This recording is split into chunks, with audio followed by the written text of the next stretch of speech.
Hey welcome back to our channel. दोस्तों आज की इस वीडियो में आपको बताऊंगा हाउ टू सेट और चेंज रिंगटोन, यानी कि इस फ़ोन में रिंगटोन वगैरह सेट कैसे करें। दोस्तों इस फ़ोन में रिंगटोन को सेट करने के लिए सबसे पहले आपको फ़ोन के सेटिंग्स में आना होगा। सेटिंग्स को खोलने के बाद स्क्रॉल करके नीचे आना है।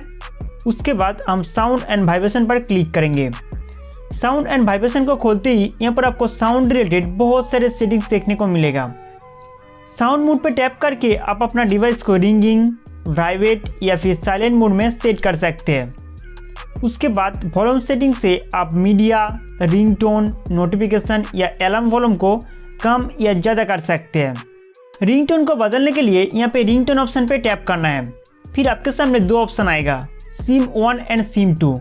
तो आप जिस सिम कार्ड पे सेट करना चाहते हैं उस पर क्लिक करें। बाय डिफ़ॉल्ट आपके फ़ोन में Realme की तरफ से बहुत सारे रिंगटोन देखने को मिलेगा। चाहे तो आप यहाँ से किसी भी रिंगटोन को चूज़ करके सेट कर सकते हैं। अगर आप अपने फ़ोन के अंदर कोई भी रिंगटोन डाउनलोड करके रखे हैं तब यहाँ पे सिलेक्ट फ्रॉम फाइल में जाना होगा। उसके बाद आप अपना पसंदीदा म्यूज़िक को रिंगटोन के लिए सेट कर सकते हैं। तो इनमें से मैं किसी एक म्यूज़िक को चूज़ कर लेता हूँ। चूज़ करने के बाद आप देख सकते हैं हमारे फ़ोन में रिंगटोन सेट हो चुका है। दोस्तों इस तरीके से आप सिम कार्ड 2 में भी अलग अलग रिंगटोन सेट कर पाएंगे। उसके बाद बैक आइए। नेक्स्ट नोटिफिकेशन साउंड पे क्लिक करके आप 5 सेकंड के लिए अपना पसंदीदा डाउनलोड किया गया कस्टम साउंड या फिर इनमें से किसी भी सिस्टम अलर्ट टोन को चूज़ करके नोटिफिकेशन साउंड के लिए सेट कर सकते हैं। इसके अलावा आपको सिस्टम फीडबैक में बहुत सारे साउंड रिलेटेड सेटिंग्स देखने को मिल जाएगी, जैसे कि dial pad tone, lock screen etcetera.